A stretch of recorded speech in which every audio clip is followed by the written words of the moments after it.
se trata, no solamente aguantar cuando acabamos de convertirnos, sino aguantar y resistir hasta el fin. Esto es lo que Jesús quiso decir cuando dijo, los que vencieren, los vencedores. ¿Quiénes son los vencedores? Los que resistieron hasta el fin.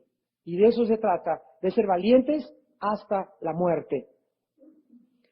Hoy vamos a ver el tema Cristo y el milenio, o Cristo y el reino milenial. Ya pudimos ver en la clase pasada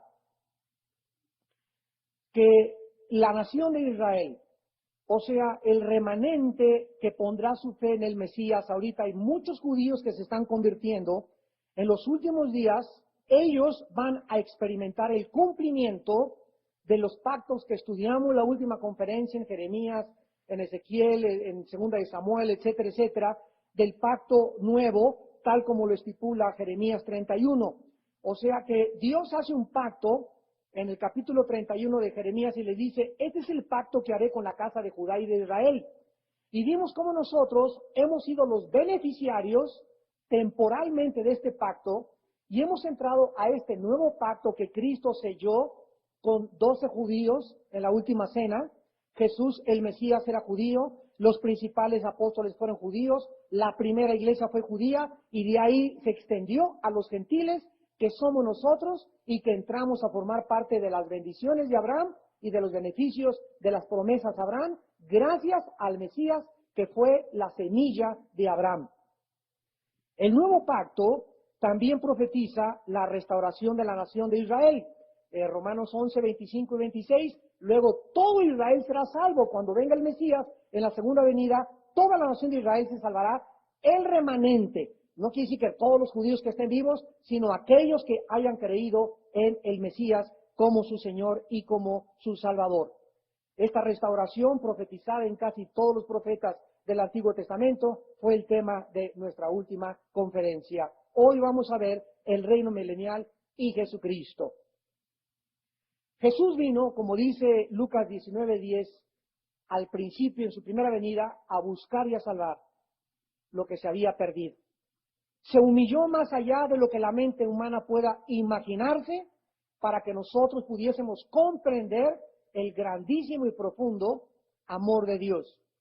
Aun cuando actualmente Jesús está sentado a la diestra de su Padre, la humanidad todavía no le ha reconocido como el Rey de Reyes y el Señor de Señores.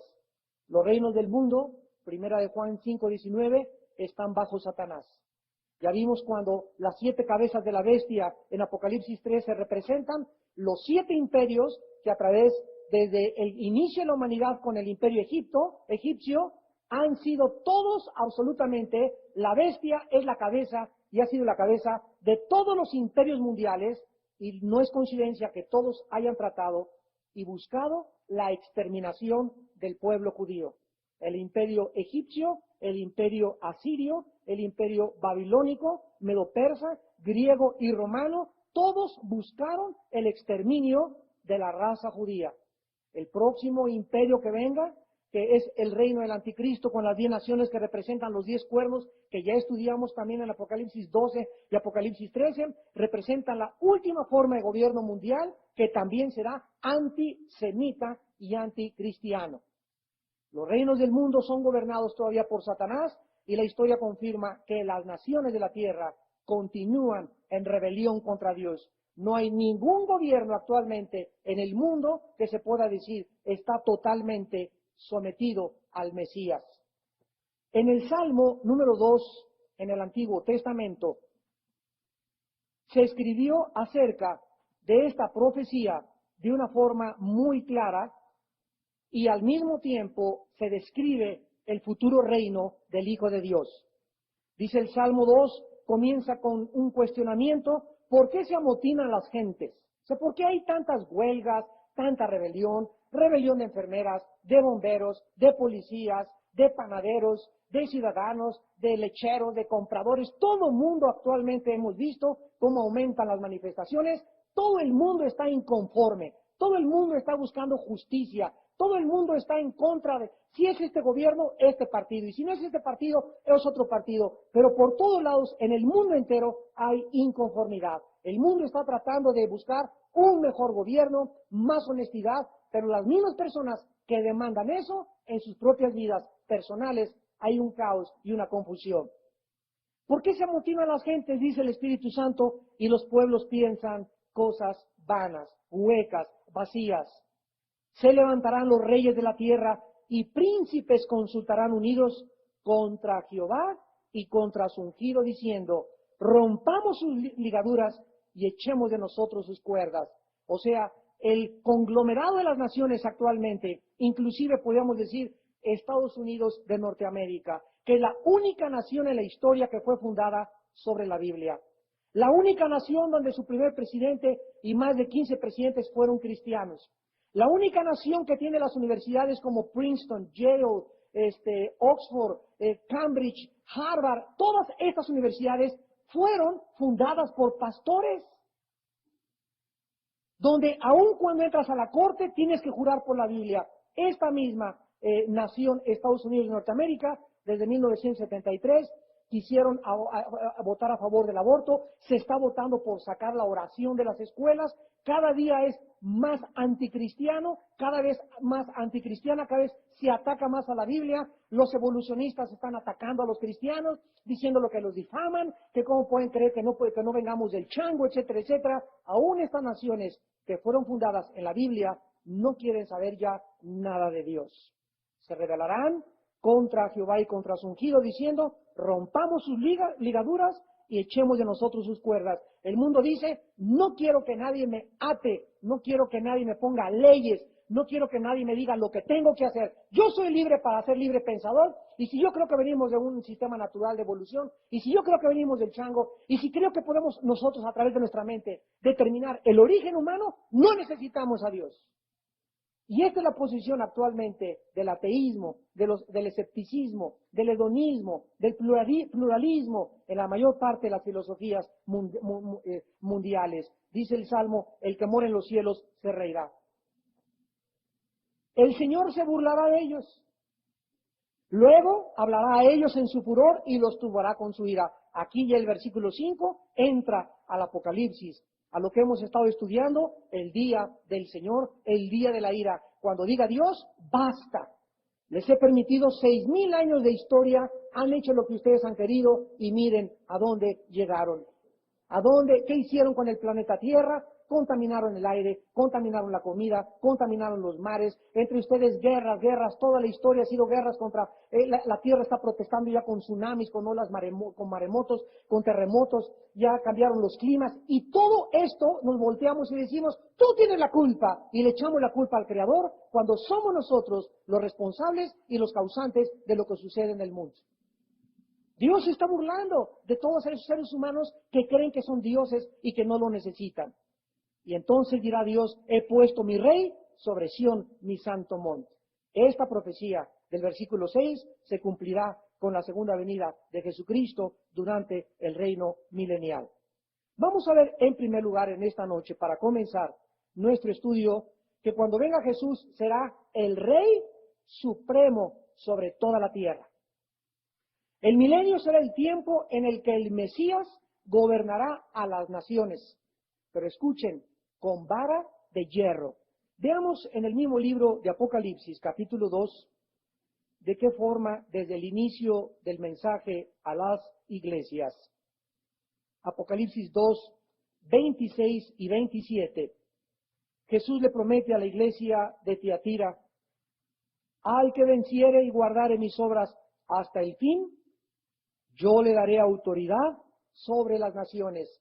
Ya vimos también que cuando Cristo venga, apuntará, señalará, escogerá a todos aquellos cristianos que fueron fieles en esta vida para ponerlos en la otra vida como líderes, como jefes. Volverán otra vez las naciones a conformarse, nada más que ahora ya no va a haber en el milenio el gobierno democrático. Demos pueblo, kratos gobierno, el gobierno del pueblo, ya no existirá eso. La democracia es un sistema inventado por nosotros. La democracia no existe en la palabra de Dios. En la palabra de Dios hay la teocracia, o sea, el gobierno de Dios. Y cuando Cristo venga, será un gobierno teocrático. Y dice el versículo 27, y las regirá con vara de hierro. ¿Qué significa esto? Que no permitirá el mínimo asomo de rebelión. Actualmente, alguna nación que se rebela contra su presidente o contra su gobernante, a veces tienen motivos buenos porque es un dictador y están cansados de la dictadura, o porque de plano este hombre, ¿verdad?, está arrasando ya con todo el pueblo. Pero en aquel tiempo, cuando Cristo venga, Él no permitirá absolutamente ningún brote de rebelión y será aplastado. Eso significa con vara de hierro. ¿Por qué? Porque habrá justicia permanente y paz. De donde, si existen rebeldes en la época del milenio, y los habrá, como lo hemos visto en las clases pasadas, habrá una rebelión final incitada por Satanás cuando sea desatado, será por causa de la rebelión y del corazón perverso del ser humano. La regirá con vara de hierro y serán quebradas como vaso de alfarero, como también la he recibido de mi Padre. O sea que Cristo va a recibir el gobierno, con vara de hierro gobernará y nos unirá juntamente con Él como corregentes a los cristianos, para que nosotros estemos imponiendo esta autoridad en el mundo entero, siendo Él el principal rey de la tierra. Ahora veamos en Apocalipsis capítulo 12, cómo todo esto se va armando, versículo 5, donde vemos a la mujer embarazada que da luz a un hijo varón.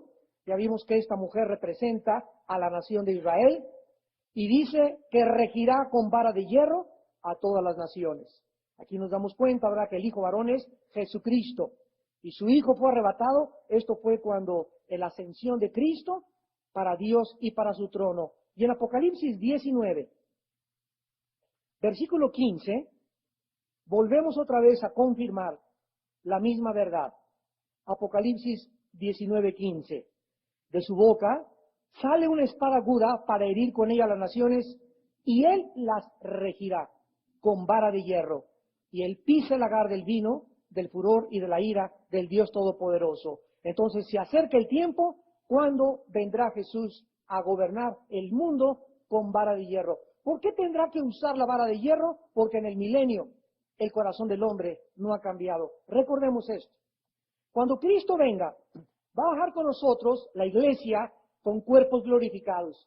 Pero la Biblia enseña en Malaquías, en Zacarías, en Isaías, etcétera, etcétera, en muchos profetas, que cuando Cristo venga va a haber la tercera parte, se calcula, de los seres humanos que van a sobrevivir a la Tercera Guerra Mundial. Entonces, cuando Cristo venga con sus santos, con nosotros, con la iglesia, vamos a encontrar en el mundo a muchos seres humanos que no tuvieron cuerpos como nosotros y que no tuvieron parte en la primera resurrección, que ya estudiamos hace 2 o 3 conferencias.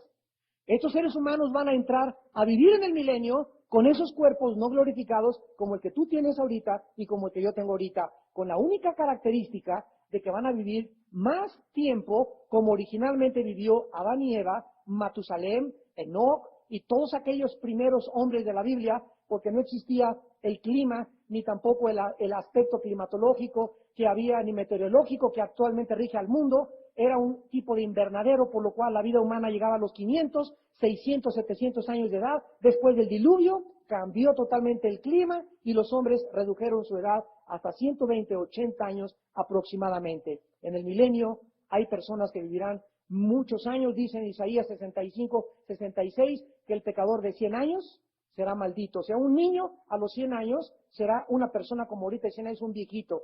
Pero en el milenio será un niño, un ser humano de 100 años. Ahora bien, vemos en Lucas 1, 32 a 33, que Jesucristo se le prometió, desde que el pacto davídico en 2 Samuel 7, que cuando nació se repite la profecía de su reino. Lucas 1, 32 y 33. Aquí está el ángel hablando con María, su madre, y le dice, antes de que naciera el Hijo de Dios, estas palabras. Lucas 1, 32 y 33.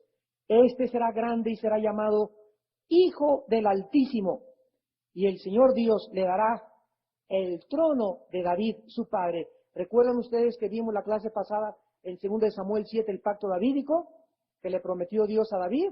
Un hijo, Salomón, y que de Salomón vendría el Mesías, y este Mesías tendría un reino que nadie se lo podría quitar. Y reinará sobre la casa de Jacob para siempre, y su reino no tendrá fin. Vemos que Cristo vendrá a sentarse en el trono de David y será cumplido en el milenio. En la primera venida, Jesucristo vino y no quisieron que reinara sobre ellos. Vino como rey.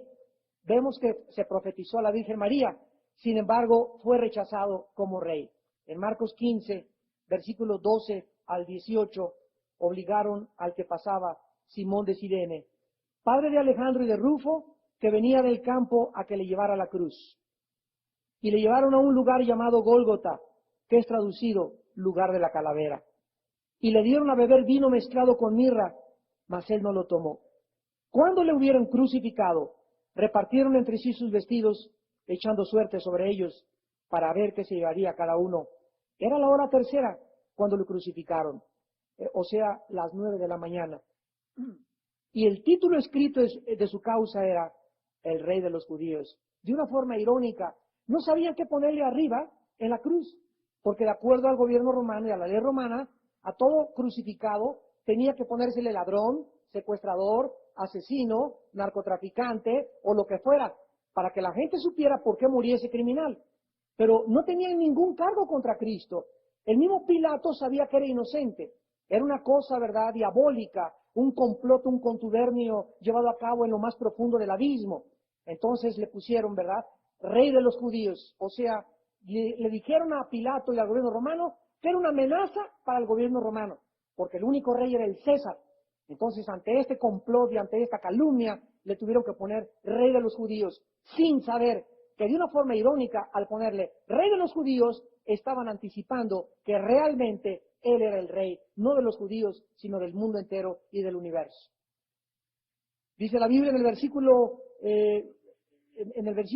27, y le crucificaron y con 2 ladrones a su derecha y el otro a su izquierda. Entonces vemos que Cristo viene como rey, es rechazado como rey y muere como un rey. Regresará pues como un rey, porque dice en Apocalipsis 19:16, y vendrá y tendrá un título que dice Rey de Reyes y Señor de Señores. Ahora, ¿quiénes van a reinar con Jesús cuando Él venga? En la Biblia encontramos profecías muy interesantes de quienes van a estar con Jesús reinando durante el milenio. Vayamos en primer lugar al libro de Jeremías en el Antiguo Testamento, capítulo 30. Jeremías capítulo 30, versículos 8 y 9. Y dice la Biblia en aquel día, dice Jehová de los ejércitos, yo quebraré su yugo de tu cuello y romperé tus coyundas, y extranjeros no lo volverán más a poner en servidumbre. Está hablando de la nación de Israel. Sino que servirán a Jehová su Dios y David su rey, a quien yo les levantaré. Vemos que el corregente que estará en Jerusalén será ni más ni menos que el rey David. En el libro de Ezequiel, denle vuelta a Jeremías, de Jeremías sigue Lamentaciones y luego Ezequiel, capítulo 34, versículo 23, y levantaré sobre ellas a un pastor, y él las apacentará, a mi siervo David. Él las apacentará, y él les será por pastor. Yo Jehová les seré por Dios, y mi siervo David, príncipe en medio de ellos. Yo Jehová he hablado. Estableceré con ellos pacto de paz. Quitaré de las tierras las fieras. Habitarán en el desierto con seguridad y dormirán en los bosques. Daré bendición a ellas y a los alrededores de mi collado, y haré descender la lluvia en su tiempo. Lluvia de bendición serán. ¿Cómo sabemos que se refiere al milenio? Porque no es hasta el milenio cuando Dios quita las fieras. La ferocidad, dormirá el niño con el león, el bebé meterá la mano a los nidos de víboras y agarrará a la cobra, a la cascabel, a la nauyaca, a la cazacuata, etcétera, etcétera, y podrá jugar. No habrá ferocidad, las rosas no tendrán espinas, los alacranes no tendrán veneno, será cambiado totalmente esa maldición que hubo desde el Génesis capítulo 3. Es en esa época cuando las fieras no tendrán su ferocidad, cuando el rey David sea príncipe en Israel. Y en el Salmo 132, este es uno de los pasajes más preciosos respecto a esta profecía, Salmo 132, versículos 13 al 18, dice la Biblia, porque Jehová ha elegido a Sión, la quiso por habitación para sí. Esta es la razón por la cual la manzana de la discordia en el mundo ahorita, ¿cuál es? Sión, Jerusalén. Sión es un monte que está en Jerusalén. El sucesor de Yasser Arafat, Mahmoud Abbas, dijo, no vamos a seguir con tanto terrorismo, y está tratando de hacer un pacto con los grupos como Hamas y Hezbollah para que ya no haya tanta matanza, pero él dijo lo siguiente, el día que tomó posesión como sucesor de Yasser Arafat, nuestro objetivo es la ciudad de Jerusalén. O sea que no descansarán hasta que Jerusalén les sea restablecida. Y sin embargo, Jerusalén no es la prioridad del pueblo palestino. La prioridad del pueblo palestino es la Medina y la Meca. Son las dos ciudades más santas. Y en tercer lugar tienen a Jerusalén. Y en segundo lugar, no aparece Jerusalén en el Corán. Ni siquiera se menciona en el libro sagrado de los musulmanes. Y están tratando de demandar la ciudad de Jerusalén como la principal capital del pueblo palestino. Sabemos que los judíos de ninguna manera lo van a permitir, por lo que el conflicto se alargará hasta el surgimiento del anticristo. Y dice el versículo 14 del Salmo 132, este es para siempre el lugar de mi reposo, aquí habitaré porque la he querido. Dios dijo, quiero este lugar geográfico, Jerusalén, para tener mi mano, mi nombre, y quiero vivir ahí. Ahí fue crucificado su Hijo. Y basta que sea el lugar donde Dios ha puesto su mano y la haya escogido para que vengan los poderes del mal y digan, trataremos de impedir, de abortar el plan de Dios y vamos a combatir y a incitar a los seres humanos para que no descienda ahí Jesucristo, porque es ahí donde Jesucristo pondrá sus pies en el Monte de los Olivos cuando Él venga por segunda vez. Zacarías capítulo 14. Entonces nos damos cuenta que detrás de todo el conflicto del terrorismo en el mundo, las causas y las raíces no son económicas, no es la pobreza, no es falta de tierra para un grupo étnico o para otro grupo. La raíz y el origen de todo el terrorismo que existe en el mundo es espiritual. Pero el mundo no sabe, porque el mundo no conoce la Biblia. El mundo no tiene conciencia ni conocimiento de que detrás de este mundo que no alcanzamos a ver con nuestros ojos, que alcanzamos a ver con los ojos físicos y oídos físicos, hay otro mundo que no se puede ver con los ojos físicos, ni con los oídos físicos, ni percibir con el cerebro físico que tenemos, sino que es un mundo que se tiene que discernir, se tiene que conocer mediante la revelación del Espíritu Santo a través de las Sagradas Escrituras. Y aquellos seres humanos que tienen el Espíritu de Dios, son las personas que comienzan ahorita a entender, a comprender. Se llama inteligencia espiritual. Y esto es lo que le debemos de pedir a Dios los cristianos, entendimiento espiritual, porque sus pensamientos no son como los pensamientos de aquí abajo de los seres humanos. Toda la comprensión del mundo físico tiene una repercusión en el mundo invisible espiritual. Y todo es a través de la Biblia que podemos tener este conocimiento. El diablo va a hacer lo imposible porque Cristo desciende en Jerusalén. Por eso dice la Biblia en Apocalipsis 12 que le queda poco tiempo y su ira ha venido contra los seres humanos. ¿Qué son los ataques terroristas? Síntomas de la desesperación de los demonios. Ya el diablo no sabe qué hacer más que agarrar personas e inducirlas al suicidio, a bombas humanas de suicidas, para tratar ya de impedir de cualquier manera que se incendie esto y que se aborte el plan de Dios. Detrás de todo existe el poder de Satanás. Y dice el versículo 15, bendeciré abundantemente su provisión, a sus pobres saciaré de pan. Asimismo vestiré de salvación a sus sacerdotes y a sus santos darán voces de júbilo. Allí haré retoñar el poder de David.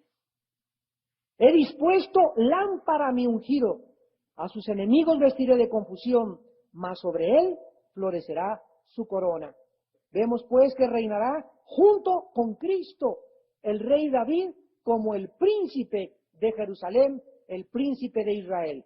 Ahora vayamos a Mateo 19 y veamos que los apóstoles que siguieron a Jesucristo, Mateo 19, los apóstoles que siguieron a Cristo. Yo quiero decirles a todos ustedes que están acá y a los que ven por televisión, que cuando vengas a un estudio, si no traes la Biblia, no te imaginas la enorme bendición que te pierdes. Los que no tengan estudio, júntense con un cristiano, los que no traigan Biblia. Pero venir a un estudio de la Biblia o ver la Biblia, sin que ahí en la televisión, en la sala de tu casa, en la cárcel, donde tú te encuentres, no tengas una Biblia, te pierdes una enorme bendición porque debes oír la palabra y al mismo tiempo corroborarla y verla con tus ojos. Porque la fe es por el oír y el oír por la palabra de Dios. Yo les recomiendo que siempre, siempre hasta cuando vayan al baño tengan una Biblia ahí.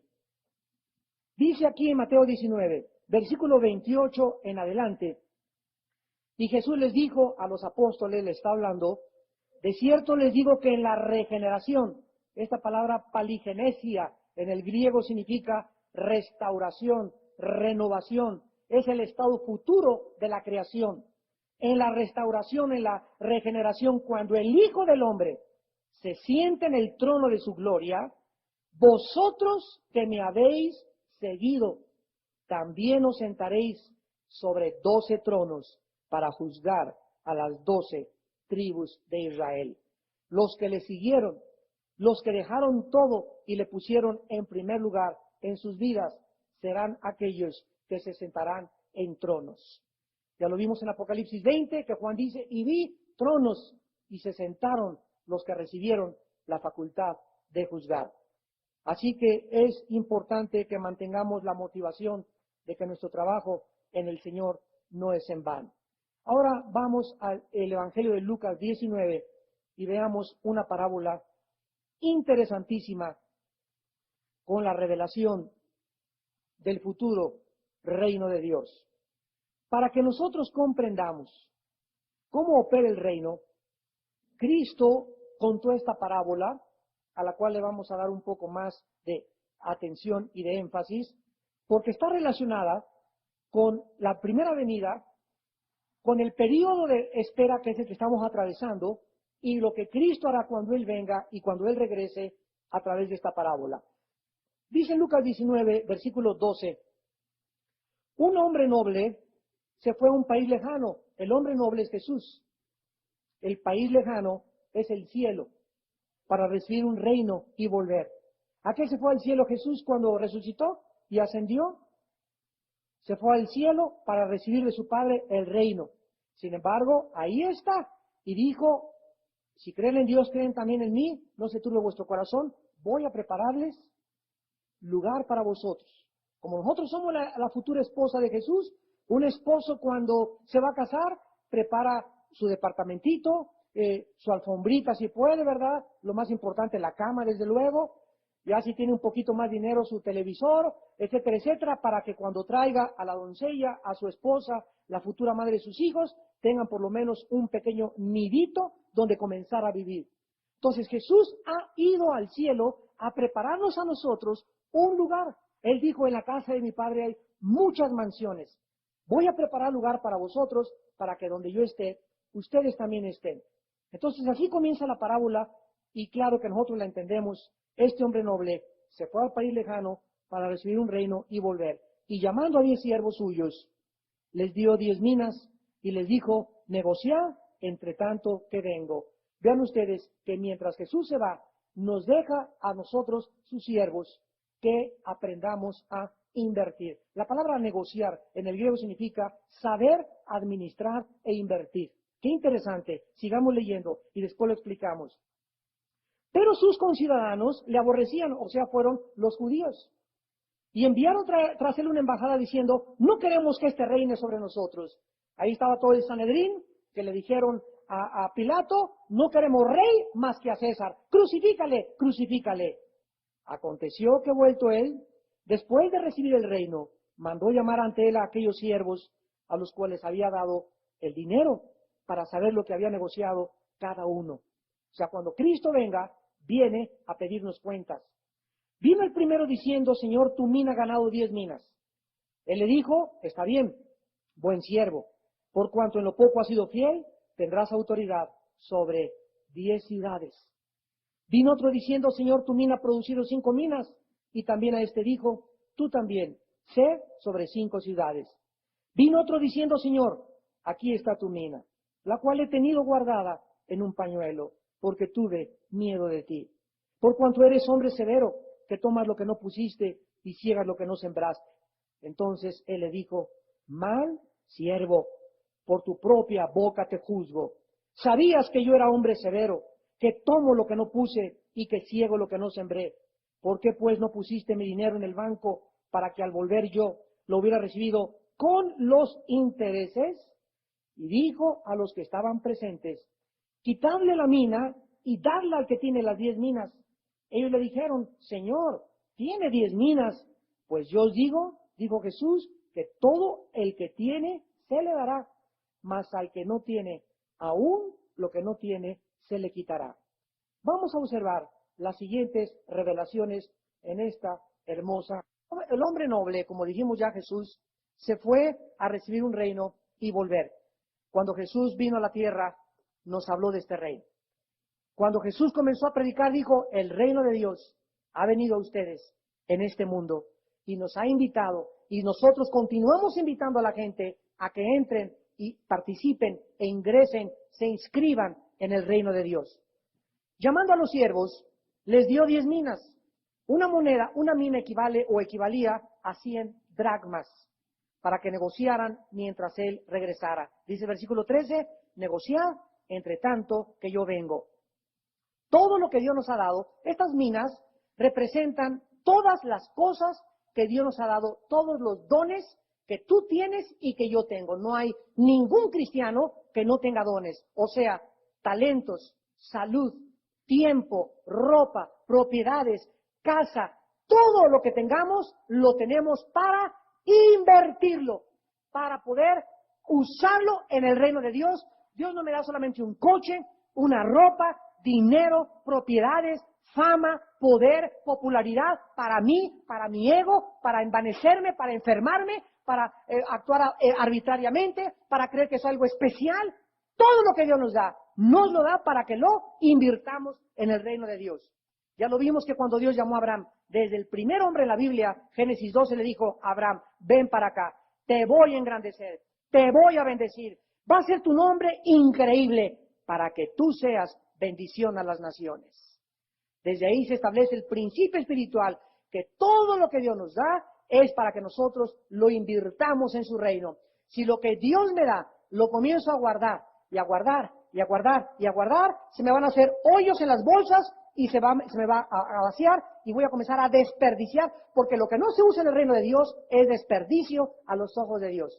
Si Dios me da tiempo y ya me jubilo a los 50 años de edad, ese tiempo no es para, pues ahora voy a ir a Cancún a solearme, a que se me queme el ombligo, o voy a darme la vuelta por allá. Voy a aprovechar lo más que pueda para ir a las cárceles, para ir a los hospitales, para ir con mi esposa por allá, para emplearme en el reino de Dios. ¿Por qué no? A los 55 años de edad, emplearme como misionero, decirle a mi iglesia, mi esposa y yo estamos jubilados, no tenemos responsabilidades con los niños, nos queremos ir de misioneros, envíenos de misioneros. Yo conozco cantidad de parejas misioneras de 50, 60, 70 años de edad.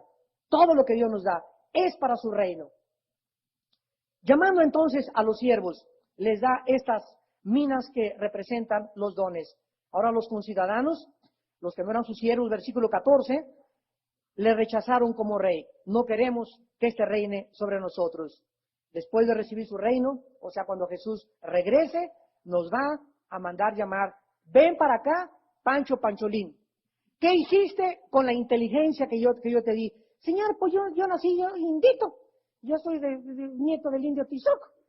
Ok, ven para acá, Tizoc. A ti no te di inteligencia, a ti no te di casa, a ti te di un campo. ¿Y cuántas almas y cuántos inditos ganaste con el Evangelio? ¿Qué hiciste con tus tierras? ¿Qué hiciste con tus burros? ¿Qué hiciste con tus vacas? A cada persona Dios le ha dado. A unos vimos que le da más, a otros menos. Otros llegan, como dice 1 Corintios 1, ¿cuántos, mirad hermanos, vuestra vocación? ¿Cuántos sabios hay? Hay muy pocos. ¿Cuántos Albertos Einstein hubo en el siglo XX? Uno, dos o tres. Ahorita Jack Hawkins, que está el científico sucesor de Einstein en Inglaterra. ¿Cuántos premios Nobel se les da al mundo? 4 o 5 al año. ¿Cuántos presidentes de la República hay? Uno por cada nación. No todos somos llamados a ser presidentes, ni sabios, ni adquirir, pero todos tenemos algo que Dios nos ha dado y esto lo tenemos que emplear para su reino. Hay personas a quienes Dios les dijo, tu labor va a ser barrer la iglesia por 20 años en tu iglesia. Y cuando yo venga, el premio no va a ser para los que ocuparon las mejores posiciones, los que salieron en el periódico, los que salieron en la televisión, sino aquellos que fueron fieles en lo poco que Dios les dio. Si ese es tu trabajo, limpiar la iglesia y barrer la iglesia, sé fiel barriendo, que no haya basura acá, que no haya basura allá. Hazlo como para Dios y no como para los hombres. Dios busca en nosotros la fidelidad, no la posición ni el oficio que cada uno tenga. Unos pudieron hacer una carrera y son ingenieros, otros son doctores, otros pudieron hacer maestrías, otros llegaron a tener una compañía y otros solamente tuvieron un puesto de frutas en el mercado. Ven para acá, Pancho Pancholín, con tu puesto de naranjas, ¿qué hiciste? Señor, pues nada más vendía 10 naranjas. De las 10 naranjas, 10 más de las 10 naranjas, una naranja por cada 10. No, señor, porque era muy poquito. Ahora que no tienes, quítenle todas las naranjas y dénselas al que tiene 50. Pero ese tiene 50, pues en verdad les digo que al que no tiene, aún lo que no tiene se le quitará. Y se le dará a aquel que tiene más, para que ardan más de envidia. Qué sabiduría de Dios, ¿verdad? Si Él viniera en este día, hoy tú mueres hoy en la noche, ¿qué cuentas le podrías entregar? A ver, ven para acá, Lupita. Ven para acá, Carmelita. ¿Cuánto tiempo tienes de cristiana, Carmelita? Tengo 5 años, señor. Bueno, en esos 5 años, Carmelita, quiero que me digas ahorita, en este momento, ¿cuántas almas ganaste para el rey? Pues les hablé a muchos de ti, Señor. No te estoy diciendo a cuántos les hablaste, a cuántos guiaste realmente a hacer una decisión que oraran la oración para recibir al amigo Jesucristo en su corazón y que tú sabes que son tu fruto. Y en ese día serás avergonzada, Carmelita, Lupita, o como tú te llames. A ver, ven para acá, ¿qué hiciste con tu dinero? Te di carros, te di una casa, una buena colonia, te di un puesto tremendo, te hice ministro de la Suprema Corte, te hice diputado, te hice magistrado. ¿Qué hiciste? ¿Para qué usaste la posición de autoridad que yo te di? ¿Para explotar? ¿Para ser arbitrario? ¿Para aprovecharte de los demás? ¿Para haber sido un déspota con toda la gente? ¿Para haberte creído que eras el papucho de papuchos, Juan Camaney? Ah, sí, pues ahora aún todo lo que tienes te será quitado. Todos vamos a dar cuentas de cada obra, de cada peso, del tiempo, de los minutos, de lo que hicimos con nuestra casa, lo que hicimos con nuestra ropa, lo que hicimos con nuestro dinero. Todo, absolutamente, el Dios Todopoderoso no se le pasará en alto ninguna cosa. Todos seremos llamados a entregar cuentas. Observemos que algunas recompensas son ciudades para gobernar.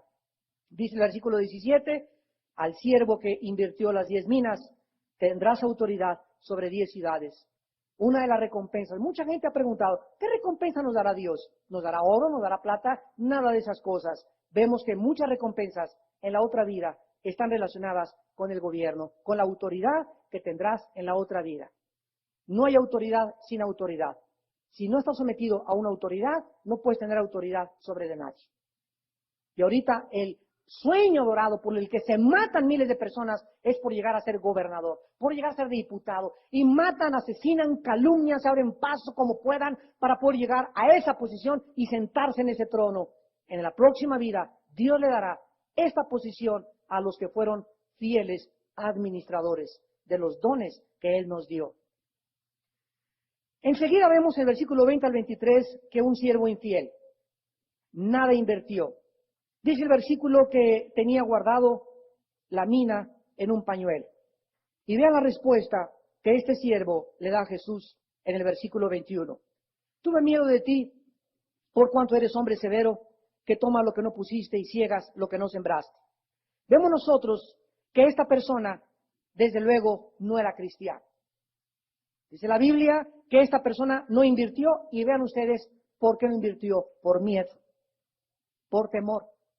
Temor de diezmar. Ay, pues si diezmo, a lo mejor ya no me alcanza. Y si hago mis cuentas, y si diezmo, ya no voy a pagar la letra. El temor de invertir. Y si le doy mucho tiempo al Señor, ¿qué tiempo le doy a mis clases de piano? ¿Qué tiempo le doy para jugar hockey? ¿Qué tiempo le doy para irme al fútbol? ¿Qué tiempo le doy para irme de vacaciones? Entonces, cuando comenzamos a ver que el temor es, y no, Dios no nos ha dado espíritu de temor, sino de poder, amor y dominio propio. Según de Timoteo 1:7, el temor de invertir, el temor de sacrificarse. Ay, si me sacrifico mucho, o si me entrego mucho, o si me consagro mucho a Dios, a lo mejor Dios me va a pedir a mi hijo como se lo pidió a Abraham. O si me le entrego toda mi vida, me voy a perder las diversiones, la posada del sábado que viene, el favor de mis amigos y de mi familia. Van a decir que es un fanático, es un religioso. El temor de invertir tu vida en el reino de Dios es lo que causará que cuando Jesucristo venga, seas echado al lago de fuego. El temor. Jesús dijo en Marcos 8:34 en adelante, el que quiera salvar su vida, ahí está, la va a perder. Más el que la pierda por causa de mí, la salvará. El diablo viene y nos dice, no hombre, entregarle tu vida a Dios es un desperdicio. Hay muchas cosas en el mundo que te vas a perder, pero para Dios no es perderla ni desperdiciarla, es ganarla. Y cuando lo entiendes, de que no es perder la vida, aquello que no puedes perder jamás, porque es en manos de Cristo, comienzas a entender que lo que le das a Dios, tu vida, tu tiempo, tu consagración, tu familia, tus hijos, tu corazón, tu sexualidad, todo absolutamente tiene una ganancia en esta vida y en la otra vida. Pero este hombre tenía temor, miedo a ser diferente a los demás, miedo a perderse los placeres del mundo. No cabe duda que para ser cristianos necesitamos un poder sobrenatural. Por eso sabemos que esta persona no era cristiana, porque el que es cristiano, dice en 1 Juan capítulo 5, 4 y 5, y esta es la victoria que ha vencido al mundo, nuestra fe. Y todo aquel que cree que el Hijo de Dios es Cristo, vence al mundo, y somos más que vencedores. Ahora, del versículo 24 al 26, finalmente, Cristo a esta persona le dice, quítenle la mina y dénsela al que tiene 10 minas.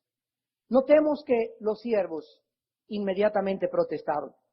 Pero ese ya tiene 10 minas de más, ¿por qué le das de más? ¿Te ha pasado a ti lo mismo? Cuando has visto que Dios bendice a alguno de tus hermanos con abundancia y te ha dado envidia. ¿Pero por qué ese sí ya tiene ese carro, ahora tienes 2 más? ¿Y por qué ahora ese tiene una casa y tiene 3 más? ¿Y qué te importa? ¿Come torta? La envidia.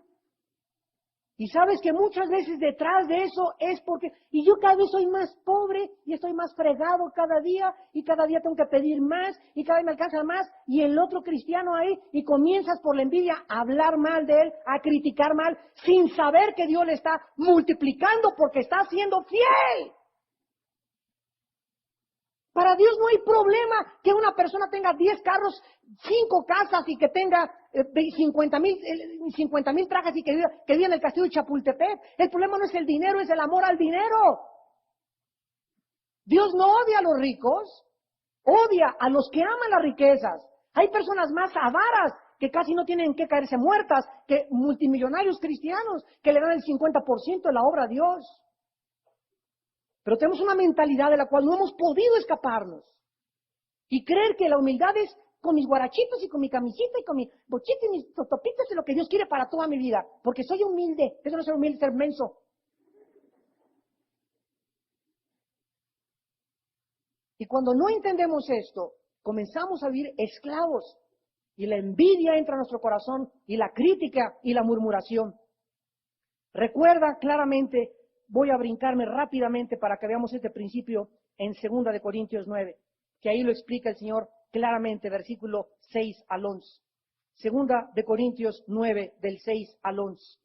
Por esto digo, el que siembra escasamente, también segará escasamente. Y el que siembra generosamente, generosamente también resegará. Cada uno dé como propuso en su corazón, no con tristeza ni por necesidad, porque Dios ama al dador alegre. Versículo 8. Y poderoso es Dios poderoso? ¿Es Dios poderoso para que yo haga mi lista y de acuerdo a mis cálculos contables, económicos, físicos, materialistas, humanos, carnales, mi hoja me diga y mi computadora, si le doy a Dios mi diezmo no me alcanza? Ok, eso es lo que me dice la razón matemática, pero Dios es poderoso. Es lo que Él quiere, que salgamos de ese raciocinio y de esos cálculos humanos y no nos basemos en la razón, sino creamos en su poder. Dios es poderoso. ¿Para qué? Dice aquí, para hacer que abunde en vosotros, ve la palabra abunde, toda gracia, a fin de que teniendo siempre en todas las cosas todo lo suficiente, ¿cuál es la voluntad de Dios? Que tengamos siempre, no el sábado, no el domingo, no el domingo 4, siempre Dios quiere que tengamos lo suficiente. O sea, el propósito de Dios para mi vida es que no me falte, que no me falte. Y que no ande al grado de pedir prestado. Al pedir prestado me doy cuenta que hay algo operando detrás de mí que no viene de Dios. Hay algo en mis finanzas, algo en mi corazón, algo en mis actitudes, en la cual estoy tratando de vivir de una forma opuesta a las bendiciones. Y lo opuesto a las bendiciones son las maldiciones. A fin de que teniendo siempre todas las cosas, todo lo suficiente, abundemos para toda buena obra. ¿Por qué no quiere Dios que me falte? Para que yo esté contento siempre con mi barriga llena con puro cabrito y puro caviar. No, Dios no quiere que me falte nada para que abunde en buena obra. Para que pueda tener siempre que dar. Ese es el propósito, la razón de Dios por la cual Él nos quiere bendecir. Otra vez, para que abundemos en dar. Si comienzo a recortar el dar y a recortar el dar, me va a comenzar a faltar. ¿Por qué? Porque Dios está buscando instrumentos a través de los cuales Él pueda canalizar sus bendiciones. Y dice, como está escrito, repartió a los pobres, su justicia permanece. Versículo 10, y el que da semilla al que siembra, y pan al que come, proveerá y multiplicará vuestra sementera, y aumentará los frutos de vuestra justicia, para que estén enriquecidos en todo, para toda liberalidad, la cual produce por medio de nosotros acción de gracias a Dios. Ahí tenemos el mismo principio otra vez, que corre por toda la Biblia. Abraham, te doy, pero recuerda, para que tú des. En el Nuevo Testamento, el que no tiene, aún lo que no tiene le será quitado. Y se le dará al que tiene más. ¿Y por qué le das más si ya tiene mucho para que tenga todavía 3 veces más que tú? Porque este es el principio espiritual sobre el cual opera el Rey de la tierra. Y finalmente, vemos que Cristo en Isaías 2, cuando venga, no solamente recompensará, no solamente reinará, sino que también Cristo será el maestro, el gran maestro mundial. ¿Te imaginas ir a un estudio bíblico con Jesús? Nos podemos imaginar en aquel tiempo toda la gente que se sentaba alrededor, el Espíritu con él que comunicaba la verdad, cómo transmitía las verdades del reino, cómo unos no entendían y otros sí entendían. Y cuando los que entendían se dieron cuenta que muchos no entendían, Mateo 13 le preguntaron, Señor, ¿por qué esos cabezones no entienden? Y Cristo les dijo, porque tienen ojos y no ven, tienen oídos y no oyen. O sea, hay mucha gente a quienes no les da escuchar ni descubrir los misterios del reino de Dios. ¿Por qué? Porque Dios conoce los corazones, que esas personas, aunque les digas la verdad, no van a creer. Se van a resistir y van a morir en sus pecados. Pero a ustedes les dijo Cristo, les he dado a conocer las verdades y les explica las parábolas, como ahora a nosotros nos la explica el Espíritu Santo, que es nuestro Maestro. Pero cuando venga Cristo, el Espíritu Santo se va a salir de nosotros. Porque dice Efesios 1, 13 y 14, 1 Corintios capítulo 1, que es el sello hasta la redención de la posesión adquirida. Esto lo estamos viendo los domingos en la serie de las doctrinas básicas de la Biblia, la glorificación. Cuando venga Cristo, el Espíritu Santo ya nos vamos a necesitar entre nosotros, porque seremos semejantes a Él. Filipenses 3, 20, 21, primera de Juan 1, 3, del 1 al 3. Y aquí en Isaías 2, Isaías capítulo 2, terminamos y vean ustedes el panorama que nos describe el Espíritu Santo cuando estemos en el milenio.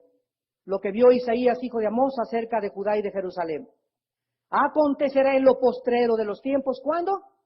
En lo postrero de los tiempos, que será confirmado el monte de la casa de Jehová, como cabeza de los montes, y será exaltado sobre los collados, y correrán a él todas las naciones.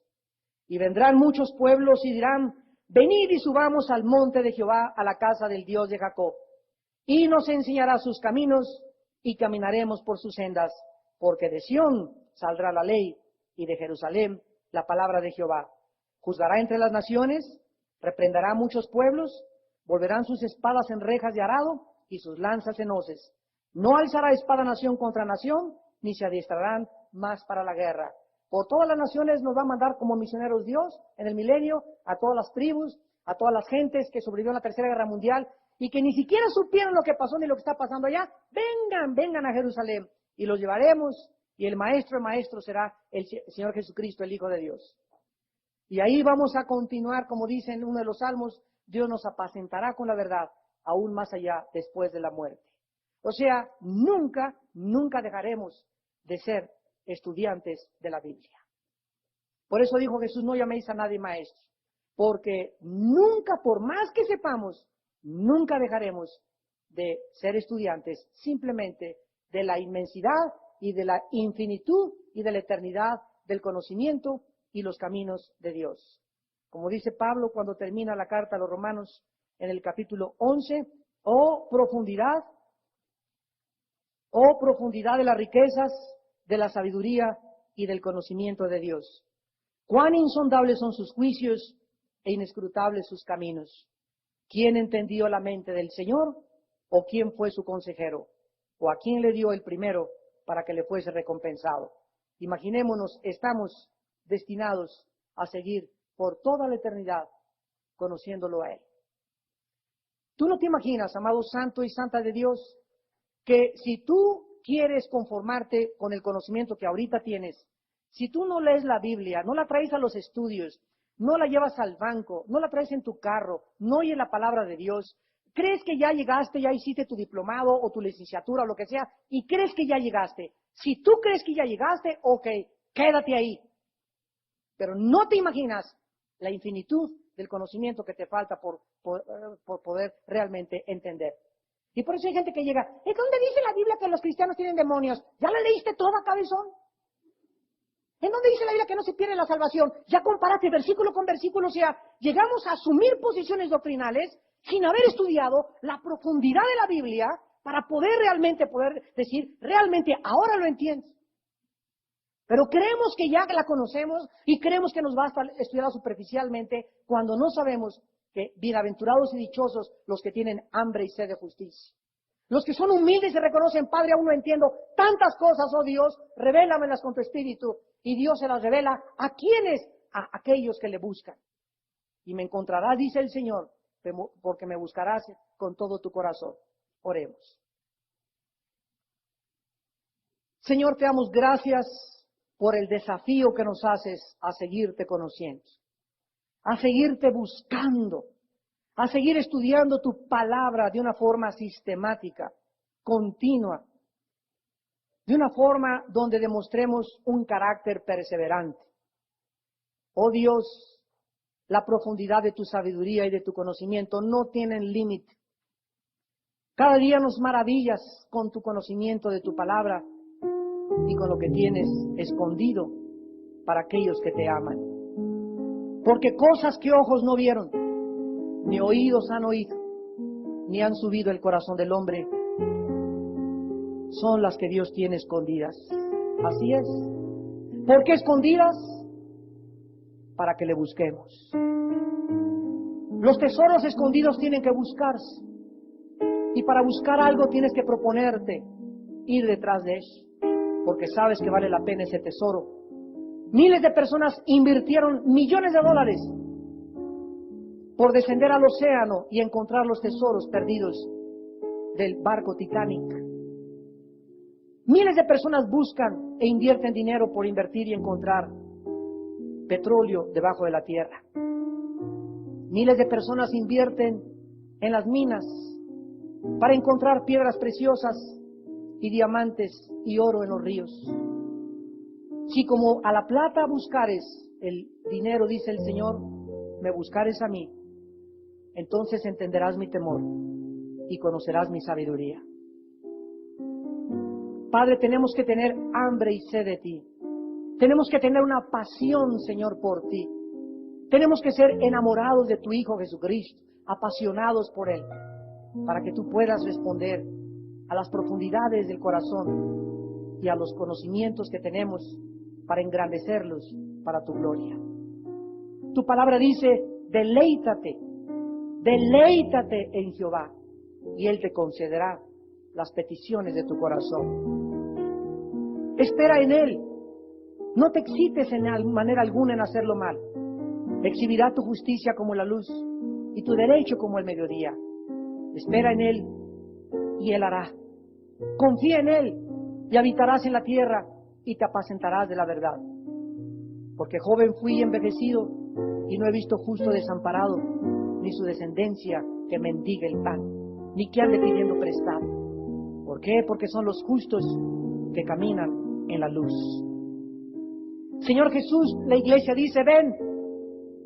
Y el Espíritu dice, ven. Y el que tenga hambre en esta noche y sed, venga y beba gratuitamente del agua de la vida que el Hijo de Dios te ofrece y que nos ha podido regalar desde la cruz del Calvario.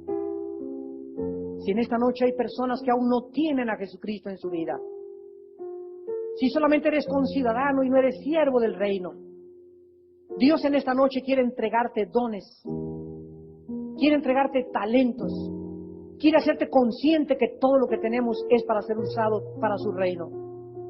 Y Él te pide que vengas a la cruz en esta noche, que le entregues tu vida, que te arrepientas de tus pecados y que puedas comenzar en esta noche, ustedes que nos ven por la televisión, a cambiar y a transformar con el poder de su Espíritu tu vida interior. Si alguna persona quiere en este momento invitar al Salvador a su vida, ahí desde tu lugar, desde donde nos ves, dile estas palabras. Señor mío y Dios mío, gracias por tu palabra, por hablarme a mi corazón esta noche, en este momento que te estoy escuchando, y creo con mi corazón que en la cruz tu Hijo dio su vida, su sangre, para pagar por mis pecados. He pecado contra ti y te pido que me perdones. Gracias por la esperanza de darme las buenas noticias que me has perdonado en la cruz. Y por eso, Jesús, mi Señor y mi Dios, te pido que entres en este instante a mi corazón. Te recibo como mi Señor y mi Salvador. Te pido perdón por mis pecados y espero el reino, invirtiendo todo lo que me has dado para la gloria de tu Hijo Jesús, quien me amó y se entregó a sí mismo por mí hasta la muerte. En tu nombre precioso, Señor Jesús. Amén.